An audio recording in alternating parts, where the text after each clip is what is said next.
everyone, this is Tamara from shelfaddiction.com, and welcome to episode 38. Joining me today is Coastal Magic Convention featured author Kait Ballenger. She's one of the talented authors that will be in attendance at CMC this upcoming February in Daytona Beach, Florida.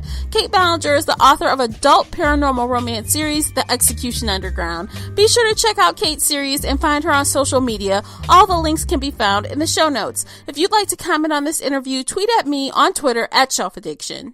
Hey, Kait, thanks for joining me today. How have you been? I'm okay. I've had better times, but I'm doing all right. Oh, that's good. I know you experienced a hurricane recently. Yeah. Hurricane Matthew came through Daytona Beach area. We live just outside of Daytona Beach, and we had some pretty bad damage to our home. So we're kind of misplaced at the moment, staying with my in-laws. So we're not too happy about that, but we are really grateful that all of us were safe. Me, my husband, my son, and all of our pets included. So we're just really glad that everybody's safe, and we're hoping to get the repairs underway. But things are moving forward, so, we're looking in the right direction. Oh, that's good news. Well, I'm glad you're here today. I'm glad you were able to make it. Me too. Okay, so let's jump right in, shall we? So I know that writers read as much as us book nerds. So do you have a book or two that you're reading right now? Right now, I'm actually reading Dragonfly and Amber, the second in the Outlander series. My mom has been a big fan of this series, since I was a small child, and I didn't really ever get interested in it until the show debuted on Starz, and then I was immediately hooked. So I read through the first Outlander book, and so now, even though I've watched season 2, I'm reading book 2 and hoping to maybe read book 3 before the next season comes out. So I'm kind of on a historical romance kick at the moment. Nice. I never read those books either, but I love the show. So obviously the book is better, right? Well, the show is wonderful because it actually follows the books very, very closely. Mm-hmm. So I do still like the book slightly better, but it's very, very close for me. And that's surprising for me to say, because usually I'm gung-ho about saying the book is always better than the show, but it's a really fantastic show. That's awesome. Now, the only thing I have like a hang up with watching the show or movie first is that once I see the characters on TV or on the big screen, that's who I envision when I read the book. Are you doing that too? Oh, yeah, absolutely. And I usually like to read the book first, but in this case, my mom had been nagging me to read these for years, and I was like, but they're just so long. And I really wished I had listened to her and read the books before I watched the show. But because I definitely do imagine Sam Hagen and Catriona Balfe as Claire and Jamie throughout the books, but I think it's okay. It's kind of like rewatching the show with extra information. So that's awesome. Okay, so tell me a little bit about maybe any books and or authors that may have influenced your writing style over the years. Well, I read a lot of urban fantasy when I before I first started getting into romance. So I really liked Laurel K. Hamilton's Anita Blake series and Charlaine Harris's Sookie Stackhouse series, the Southern Vampire books. So, and that was really before I began reading sort of straight romance novels. And then once I really started to get into romance, the big introduction to that for me was J.R. Ward, and reading paranormal romance and other authors like Sherilyn Kenyon, Gina Showalter. And so all of those were kind of like early influences of writers that I really enjoyed and wanted to, emulate some of their writing qualities. So the sort of strong heroines that you find in the urban fantasy books and the super sexy heroes you find in romance. Mm-hmm. That's awesome. You may not know this, but urban fantasy and paranormal romance is like my favorite genre ever. Oh, I love it. I do too. And, and it's so great when you find others who love it too. Yeah. And I could tell, like, just a little tidbit for the listeners. I did read your novella in your first two books. And I did kind of, get that J.R. Ward vibe a little bit, but in a much different, like, it was like your writing is obviously not like her writing, but like the whole, kind of guys hooking up with their girls and, that kind of thing. I thought that was like reminiscent a little bit, but it's its own story, which is awesome. Well, thank you. I appreciate that. A funny little tidbit is that when my agent was trying to sell the first book in the series, Twilight Hunter, she pitched me as like when she was pitching the book to editors, she was saying it's like Supernatural, the TV show, meets J.R. Ward. You'll love it. Yeah, that's kind of because instead of like, you're right, that's kind of a really good explanation for it. Yeah, I thought that was a really clever pitch on her part. So, absolutely. But she's great with things like that. Well, that's what agents are for. Yeah. So, do you have any favorite authors, or are those favorite authors the same ones that may have influenced your writing a little bit?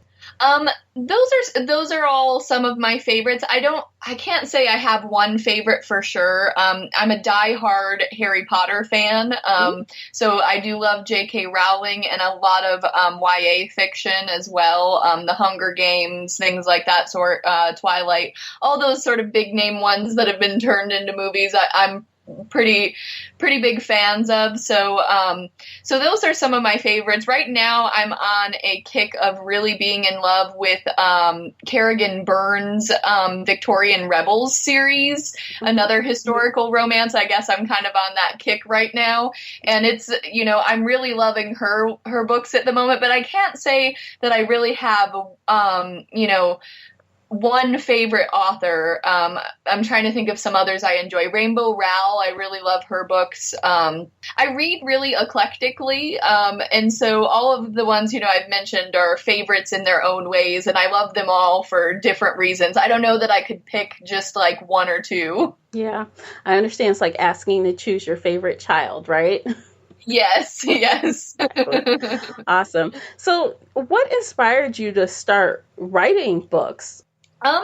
Well, I had been a reader for so long and so in love with, reading in various genres, that it kind of just came about organically. I had kind of enjoyed making up stories when I was a child and in my young teens, just like to, play around with on my own, like things that I'd write just for myself or for my friends.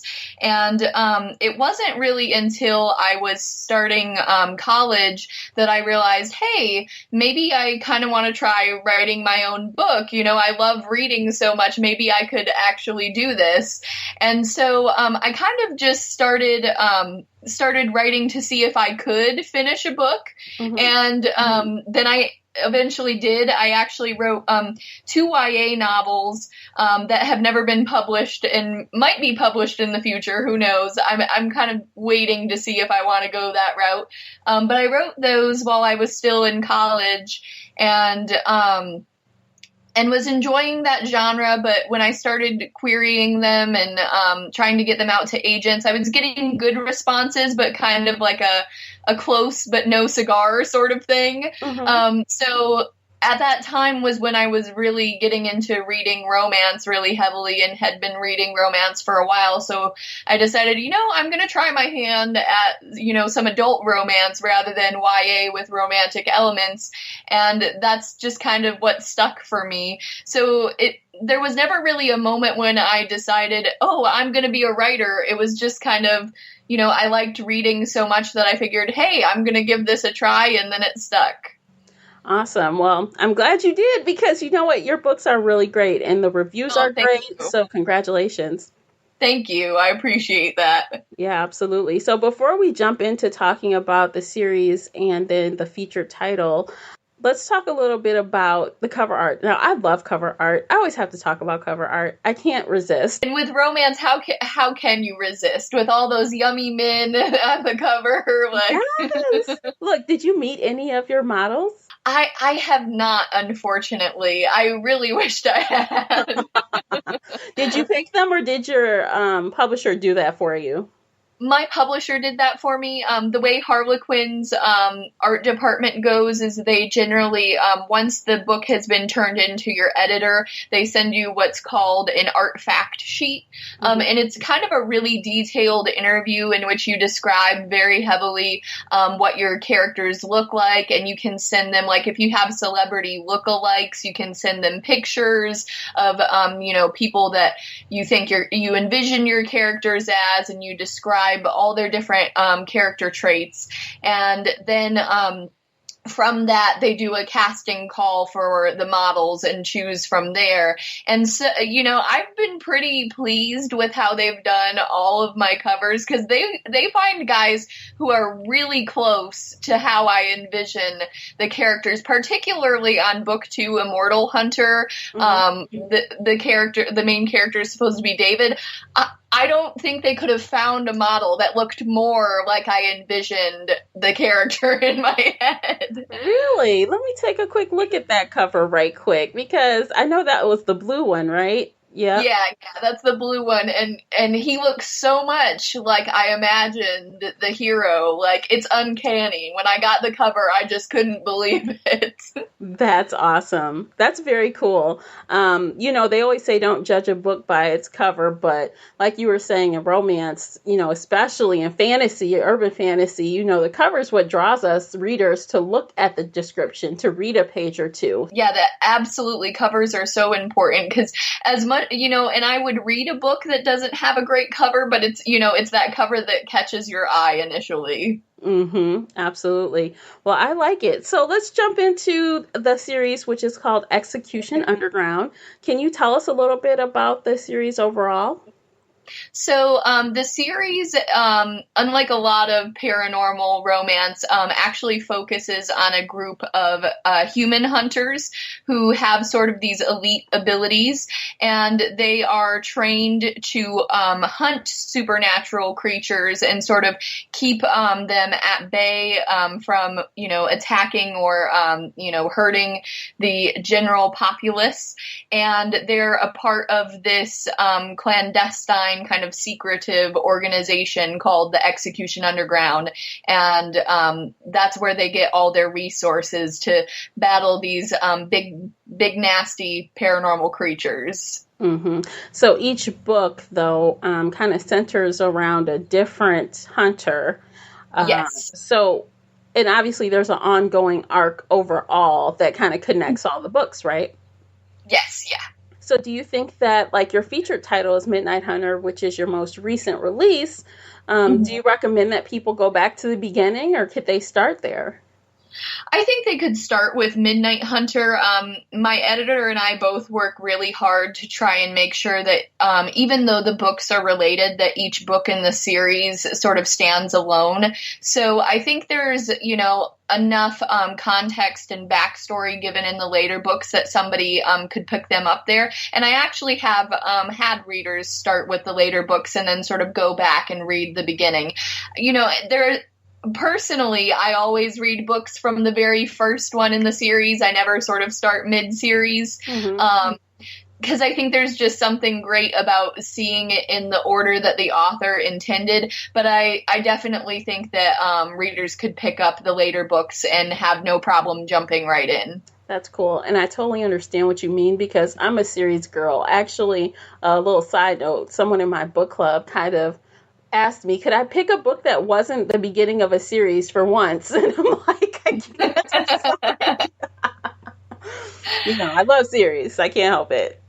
Yeah, I do too. Actually, funny enough, the only series that I think I've ever started one of the later books before the first one was, I just mentioned that I was really enjoying that series now, was Kerrigan Byrne's Victorian Rebels, because a friend had given me the second book in the series, the hunter, and I didn't realize it was the second book, so I picked it up and read it, and then I was like, oh, I didn't read the series in order, so I had to go back. Oh, that's awesome. That was my first experience with it, but I was able to pick that up sort of mid-series anyway, and it was really enjoyable. So I hope, and my goal is that readers can do the same with my books. Very cool. So since the Execution Underground focuses on human hunters with abilities, where does your story take place? Obviously, it's a real place, yeah?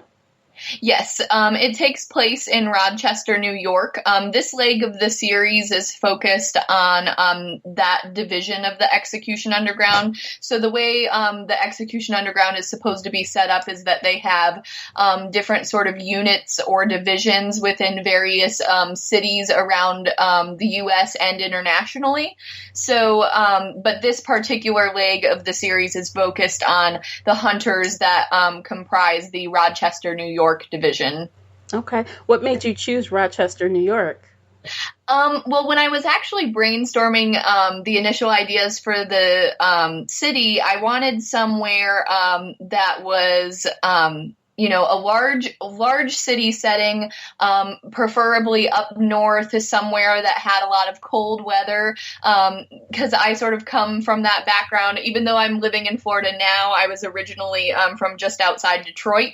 Mm-hmm. So I wanted something with that kind of feel, but I wasn't really ready to make Detroit my setting yet, even though I'm currently writing a series set there. But so my original idea was to do New York City, but then I kind of had a friend who was like, nah, I think that's kind of really cliched. And, I agreed with her. She was right. And she herself was actually from Rochester, which isn't that much further north than New York City. So she was like, well, what about Rochester? And I was like, I think that would be pretty perfect. Mm-hmm. So that's kind of how it came about. Awesome. Well, I do. I've never been to Rochester, New York, but I have heard of that city many times. So it's definitely not really a very small, unheard of city. So that's kind of cool. Yeah. Awesome. I'm looking forward. Well, I'll ask you later. We've got to talk about your new series that's coming out that's supposed to be in Detroit, because I'm in Metro Detroit as well. So I always like to hear that.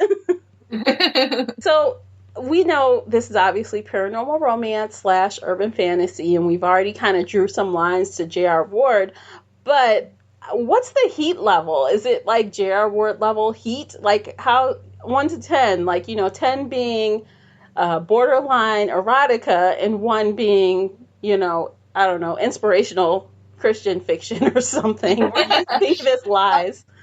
It's definitely as hot as J.R. Ward. So I don't want to say it's close to erotica, but I'd put it somewhere. I'd say maybe like an 8. Mm-hmm. It's pretty hot. Yeah, I'd agree with that. Yeah, definitely. So it's a good adult dose of romance. Yeah, I definitely don't shy away from the bedroom scenes in my books. So very cool. So let's talk a little bit about the heroines for your stories. Like, I always love strong, outspoken women that can take care of themselves, but also not be, they ride that line of not being too dominant for a strong guy, but can take care of themselves. How do you think your heroines in this series fare in that arena? Well, I'd hope they do a pretty good job of that, because that's always kind of the goal that I have in mind. Because oftentimes when I read, particularly in paranormal or urban fantasy, you get heroines that are either so strong that they're almost invincible, or so weak that you just can't stand them. Mm-hmm. And so I really try to find a happy medium in my books. So I hope that I give all my heroines a certain level of, I guess you could say, badassery and agency. Mm-hmm. But at the same time, I try to be conscious of the fact that even though they're supposed to be strong and sort of kick-ass, I'm thinking specifically right now of the heroine in the prequel to the series, Shadow Hunter Tiffany, who is a vampire hunter in her own right, mm-hmm. or also Frankie, who is the heroine of Twilight Hunter, the first full-length book in the series, who is a werewolf packmaster. So they kind of have these sort of badass roles that allow them to be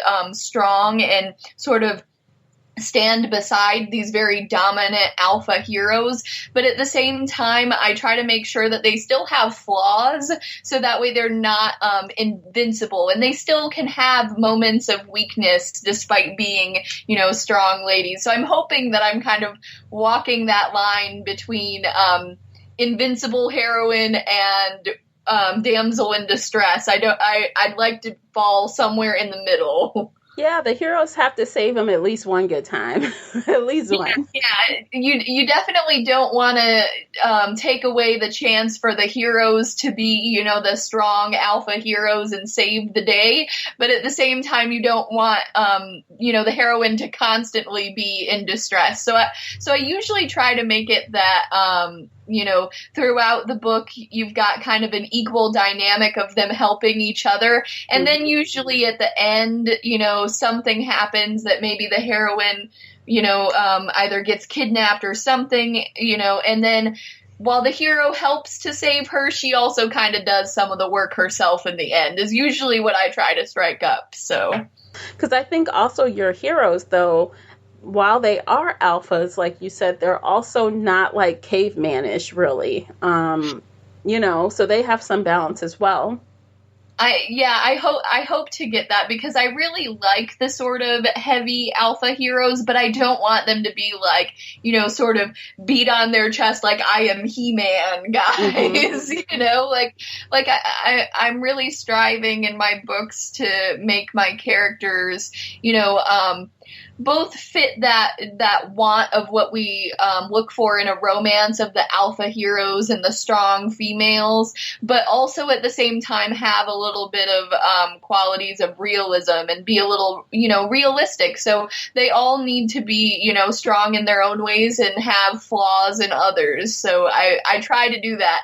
Characterization is really, really important to me, and I would say one of the things I spend the most time on in my books. So I'm hoping that comes across. Okay, I think so. Just from the 2.5, I guess, or 2 full books in a novella that I read. I mean, I think you do a great job. And, you know, I don't, and really, honestly, anyone that watches my reviews or reads my reviews, I don't just dial out compliments for no good reason. I just really, if I read something good, I say it as fact. Like, I really enjoyed it. I'm not one to just hand out good reviews. So the fact that you get a good review of my book means it's really good.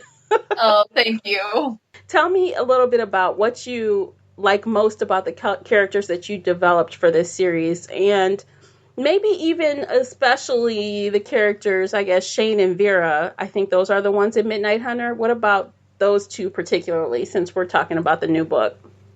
Well, what I liked most about Shane and Vera is they were kind of a little different from the other hero and heroines in the series.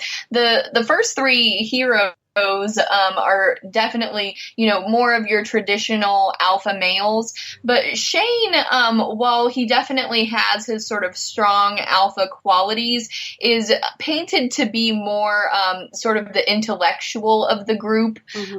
So he's, he's extremely intelligent, but he doesn't quite, he's not the muscle of the crowd. And so what I liked about writing him was that it was a really different dynamic from what I had written in previous books, and I had to find ways to still really show how strong and what a true hero he was, even though he wasn't the type to, you know, just flash his muscles and beat somebody down, you know what I mean? Right. So I really enjoyed playing around with that with him, because it was a thin balance of, you know, staying true to his character as somebody who's yes, trained to do all these sort of badass things, but ultimately is more likely to use intelligence to win in the end. And so that's what I enjoyed most about him, was kind of that he was a change up from the previous characters in the series. And with Vera, a lot of the other heroines that I had written about thus far had, had they had their flaws, but ultimately, they weren't struggling super heavily with them. But Vera, as a heroine, struggles very much with her flaws, and I think that in some ways kind of made her a little bit more realistic, because I think all women can kind of relate to sometimes feeling down about themselves or not liking a certain quality about themselves. And what I loved about Vera so much in the end was just how Shane kind of teaches her almost to kind of forgive those qualities in herself and still loves her anyway. Oh, that's nice. Okay, see, now I gotta hurry up and read that, because I'm curious to see what she's down on herself about. I won't share it because I don't want to give too much away. So, did you have any challenges when it came to, research? I mean, you mentioned that Shane is a different kind of alpha male, so maybe did you have any issues when writing it? Psychological, writer's block, any of that? Well, one of the biggest hangups to writing it was that at the time that it was being written, I was pregnant with my son. So that's always kind of a roadblock, is battling tiredness from that. But that aside, from things in the manuscript itself, it was kind of a challenge to write a hero so different from what I was used to doing. And there were often times where I would kind of have to catch myself and ask, like, is this am I writing Shane doing this because this is what he as a hero would do? Or is it because I'm used to these sort of heroes who, to solve their problems, they, go after the bad guy right away, all brawn and muscle. So I kind of had to keep constantly reminding myself of who he was as a character. So that was kind of a struggle. And then also, I did do a lot of research in this book because Shane is a witch hunter, and Vera is actually a witch who practices both white and black magic. So I kind of tried to do a little bit of research into like necromancy and things of that sort. Mm-hmm. Kind of history and lore surrounding that. And it's surprisingly complicated. So that was a little bit of a challenge too. So I kind of had to find a way to stay with some of the lore that I had found, while also kind of making it my own thing and putting a fresh twist on it. Oh, that's cool. Okay, so is there anything else you would like to share with the listeners about this book before we move on to other topics? I will say that even though Shane is more of the intellectual, I don't want to call him a beta hero, I will say I was very glad that a lot of my readers who were the fans of the sort of big alpha hero types still managed to fall in love with him. So I'm glad. So for those that are kind of like, oh, I don't know that I like a more sort of beta-ish hero, I guess my message would be that I'd hope they would give him a chance, because I think he's got those sort of alpha qualities. They're just a little bit more hidden than with the other heroes. He doesn't feel the need to show them off. Yeah.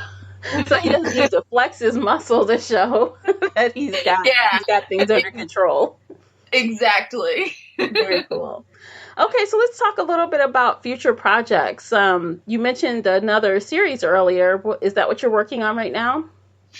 Yeah, I don't know a release date for it yet because it's still out on submission with the editors, but hopefully I will know some dates about that before the end of the year.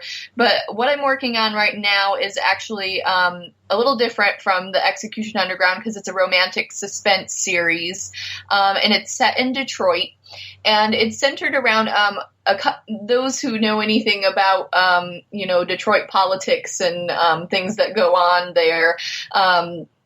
a few years back, they had enacted an initiative called Detroit One that's kind of meant to encourage cooperation between different branches of law enforcement to sort of bring violent predators to justice. Mm-hmm. So the series is called Detroit One, and it centers around a group of men who are a part of this initiative. And so the very first book is about an FBI agent by the name of Lee Schultz, and his heroine is a woman named Heather Campbell, who is a sexual assault victims advocate.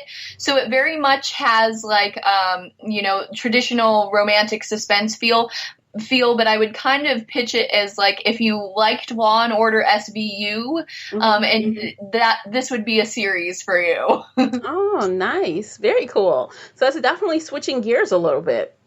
Yeah. I love paranormal, but I love to also read across all romantic subgenres. And so I was just feeling like I kind of wanted to switch things up and try something new. So we'll see how the romantic suspense foray goes. But the first book is out on submission right now, and I'm working on book 2 at the moment. So...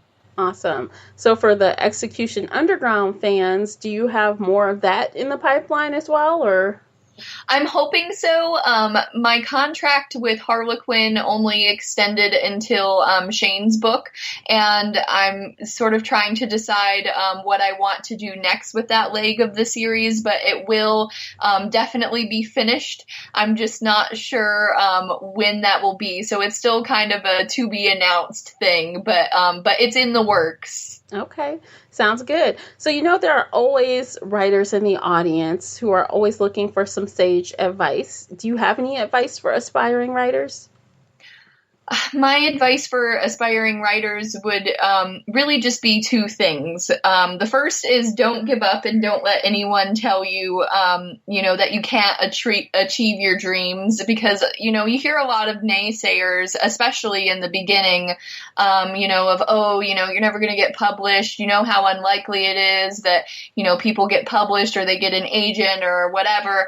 And sometimes those naysayers can even be other authors. So be wary of that, and don't really let them get you down. Early in my writing career, was kind of around the time that self-publishing was really becoming a thing. And so I had a lot of friends, and nothing is wrong with self-publishing. I totally support indie authors as well. But a lot of my friends were kind of choosing to go that route because they kept telling me that, you're never going to get picked up by an agent and get with a traditional publisher. That's just not how things go anymore. But I very much had in mind that was the path for me, and that's what I wanted to do. And so I just stuck to it, and that's how things worked out for me, and it's worked out pretty well. So I guess the first would be to don't let anybody be a naysayer, stick to your dreams. And the second piece of advice I would give is that you really just have to put your butt in the chair, whether or not you're feeling that inspiration. There's going to be times when you don't really feel like writing, and you're on deadline, or you have to write, or you've got to get that chapter finished by X date. And I often find that most times when I sit down at the computer to type, or I sit down with my notebook with a pen and paper, I don't feel inspired when I first sit down. It's only once I kind of force myself to get there and start, kind of slogging through it that I find that inspiration. So I guess the second piece of advice would be to put your butt in the chair and, don't wait for inspiration to hit. Inspiration can be overrated. Oh, that's great advice. Totally. So just start doing it and it will come, right? Just start and it will come. Yeah. And there's always going to be days when you feel more inspired than others. There's times when I get away from the computer and I know that a lot of what I've written, I'm probably not going to like later on, or I'm going to end up deleting, but at least I've gotten something done. And usually you have to get through those places in order to get to the really good stuff. And then there's other days where I sit down around and everything is magic. So you really just kind of have to, force yourself to be there and get the writing done in order for that magic to happen. Awesome. Well, thank you for that. I'm sure that writers out there appreciate that advice. So let's talk about Coastal Magic just for a little bit. You've been to this convention before, right? Yes.